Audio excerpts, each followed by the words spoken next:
সহজ রাষ্ট্রবিজ্ঞানে সকলকে স্বাগত জানাই। আজকে আমরা জানব এলটন মেয়োর হিউম্যান রিলেশন থিওরি বা মানবিক সম্পর্ক তত্ত্বটি সম্পর্কে। এই ভিডিওটি পুরোপুরি নোট আকারে সাজানো থাকবে। তাহলে চলো ভিডিওটি শুরু করা যাক। ভূমিকা: এলটন মেয়ো মানবিক সম্পর্কের তত্ত্বটি দিয়েছেন টেলরের বৈজ্ঞানিক ব্যবস্থাপনা তত্ত্বের সমালোচনা হিসাবে।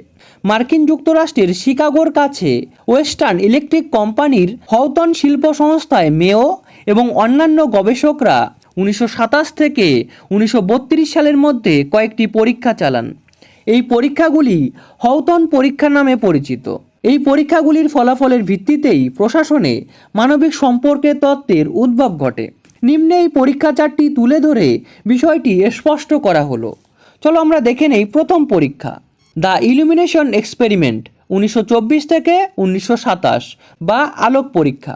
হাউটন শিল্প সংস্থায় প্রথম পরীক্ষায় কর্মক্ষেত্রে আলোর পরিমাণ বাড়ানো বা কমানোর ফলে উৎপাদনশীলতায় কী প্রভাব পড়ে তা পরীক্ষা করা হয়।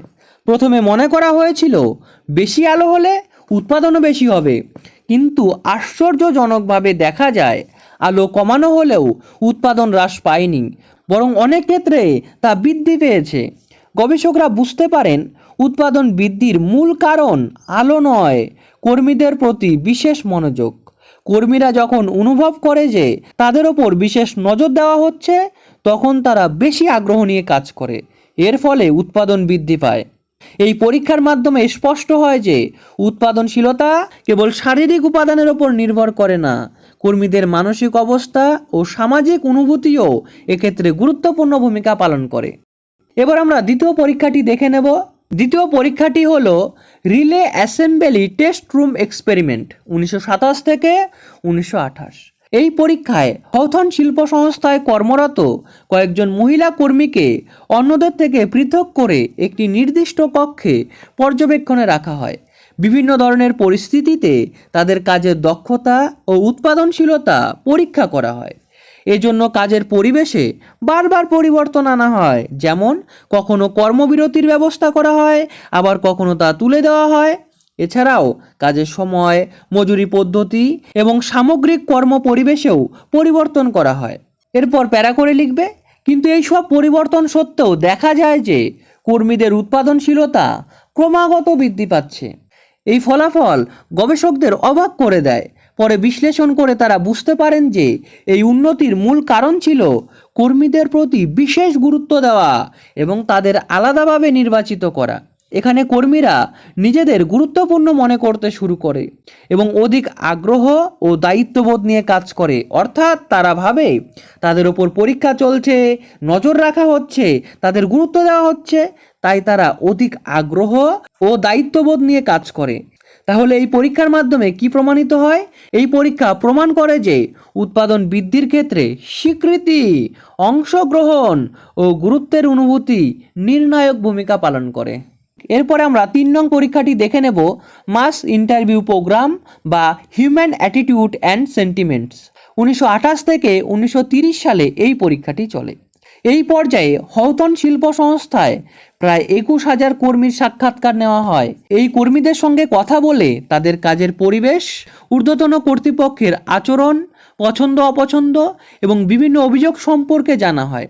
সাক্ষাৎকার প্রক্রিয়ার মাধ্যমে কর্মীদেরকে নিজস্ব মতামত প্রকাশের সুযোগ দেওয়া হয় এবং তাদের সমস্যাগুলিকে গুরুত্ব সহকারে শোনা হয়। এরপরে প্যারা করে লিখবে, এই সাক্ষাৎকারের মাধ্যমে গবেষকরা লক্ষ্য করেন যে কর্মীদের উৎপাদনশীলতা শুধুমাত্র সংগঠনের অভ্যন্তরীণ পরিবেশের ওপর নির্ভর করে না, কর্মীদের ব্যক্তিগত জীবন, পারিবারিক সমস্যা, মানসিক অবস্থা ইত্যাদিও এক্ষেত্রে গুরুত্বপূর্ণ ভূমিকা পালন করে। পাশাপাশি কর্মীরা যখন তাদের মতামত প্রকাশের সুযোগ পায়, তখন তাদের স্বীকৃতি ও আত্মসম্মানের অনুভূতি তৈরি হয়। এই পরীক্ষার মাধ্যমে প্রমাণিত হয় কর্মীদের অনুভূতি, মনোভাব এবং সামাজিক মানসিক অবস্থা উৎপাদনশীলতার ক্ষেত্রে গুরুত্বপূর্ণ প্রভাব ফেলে। এরপরে আমরা চতুর্থ পরীক্ষাটি দেখে নেব, ব্যাংক ওয়ারিং এক্সপেরিমেন্ট 1931 থেকে 32 সাল। এখানে কার্যভিত্তিক মজুরি নীতিতে কর্মরত কর্মীদের ওপর পরীক্ষা চালানো হয়। মনে করা হয়েছিল যে অধিক মজুরির কারণে কর্মীরা বেশি পরিমাণ কাজ করবে। তাহলে কার্যভিত্তিক মজুরি নীতিটা কি বা পিস রেট সিস্টেম কি টাকা বা অর্থ কর্মীদের যত বেশি দেবে কর্মীরা তত অধিক কাজ করবে। এটাই কিন্তু পিস রেট সিস্টেম বা কার্যভিত্তিক মজুরি নীতি। কিন্তু বাস্তবে কর্মীরা সম্পূর্ণ ভিন্ন আচরণ করে। তারা এমনভাবে কাজ করে যাতে উপযুক্ত মজুরি সুনিশ্চিত হয়।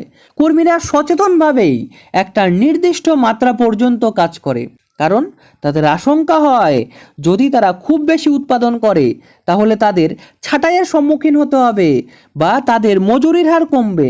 এই পরীক্ষার দ্বারা গবেষকরা দেখলেন যে কর্মীরা সুসংবদ্ধ সামাজিক গোষ্ঠীর সদস্য হিসাবে কাজ করে এবং তাদের তৈরি করা কতগুলি নীতি তারা অনানুষ্ঠানিকভাবে মেনে চলে। এবার আমরা দেখে নেব মানব সম্পর্ক তত্ত্বের মূল বিষয় সম্পর্কে।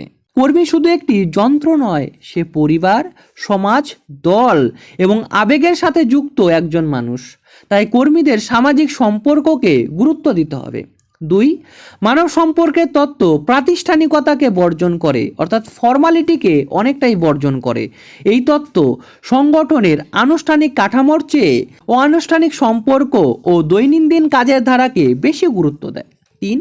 একজন কর্মীর উৎপাদনের পরিমাণ তার শারীরিক ক্ষমতার ওপর নির্ভর করে না, নির্ভর করে সামাজিক বন্ধনের ওপর।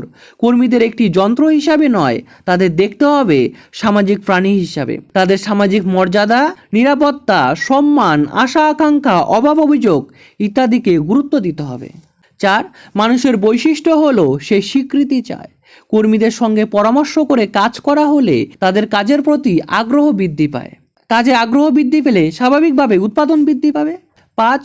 মানবিক সম্পর্ক বলে কঠোর কর্তৃত্বের পরিবর্তে সহানুভূতিশীল, মানবিক ও সহযোগিতামূলক নেতৃত্ব বেশি কার্যকর। 6. মানুষ ছোট ছোট গোষ্ঠীর মধ্য দিয়ে কাজের নির্দিষ্ট দ্বারা তৈরি করে কাজ করতে ভালোবাসে। মানুষের পারস্পরিক সম্পর্ক ও সামাজিক মিথস্ক্রিয়াকে এলটন মেও বিশেষভাবে গুরুত্ব প্রদান করেছেন। তাহলে আমরা কি দেখলাম? মানবিক সম্পর্ক তত্ত্বের মূল বিষয় কি? এই তত্ত্বের মূল কথা হলো শুধুমাত্র অর্থ দিলেই কর্মী যে অনেক বেশি প্রোডাকশন করে দেবে, অনেক বেশি উৎপাদন করে দেবে তা নয়। টেলর যেমন বলেছিলেন যত বেশি টাকা দেবে কর্মী তত বেশি উৎপাদন করবে। বাস্তবে এমনটা হয় না। কর্মী অনেক বেশি টাকা দিলেও সেই কাজের জায়গাটা ছেড়ে যেতে পারেন যদি তার প্রতি আগ্রহ দেখানো না হয়, তাকে গুরুত্ব দেওয়া না হয়, তাকে যথেষ্ট সম্মান দেখানো না হয়। তাই কর্মীকে মর্যাদা দিতে হবে, তার আশা আকাঙ্ক্ষা, অভাব অভিযোগ এগুলোকে গুরুত্ব সহকারে শুনতে হবে, কর্মীদের স্বীকৃতি দিতে হবে, তাকে সম্মান দিতে হবে, তার সাথে মানবিক ব্যবহার করতে হবে। তাকে শুধুমাত্র একটা যন্ত্র হিসেবে দেখলে হবে না, তার সামাজিক সম্পর্কগুলিকে গুরুত্ব দিতে হবে। তবে কি উৎপাদনের পরিমাণ কিন্তু বাড়বে। তাহলে এই তত্ত্ব কি বলে? শুধুমাত্র অর্থ দিলেই উৎপাদন বাড়বে না, কর্মী অর্থ দিলেই অনেক বেশি পরিমাণে উৎপাদন করবে না। কর্মীদের সামাজিক সম্পর্ককে গুরুত্ব দিতে হবে, তাকে স্বীকৃতি দিতে হবে, তার প্রতি আগ্রহ দেখাতে হবে, তার আশা আকাঙ্ক্ষা, সম্মান, তার মর্যাদাকে গুরুত্ব দিতে হবে, তার নিরাপত্তা নিশ্চিত করতে হবে। এমন হলেই উৎপাদন বাড়বে। এটাই কিন্তু এলটন মেওর মানবিক সম্পর্ক তত্ত্ব। এবার আমরা ছোট্ট করে একটু উপসংহার দেখে নেব।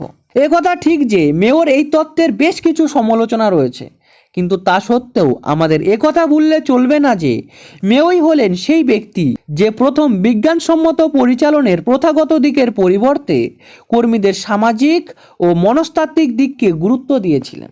তাই তার মানবিক সম্পর্ক তত্ত্বের গুরুত্ব এক কথায় অপরিসীম।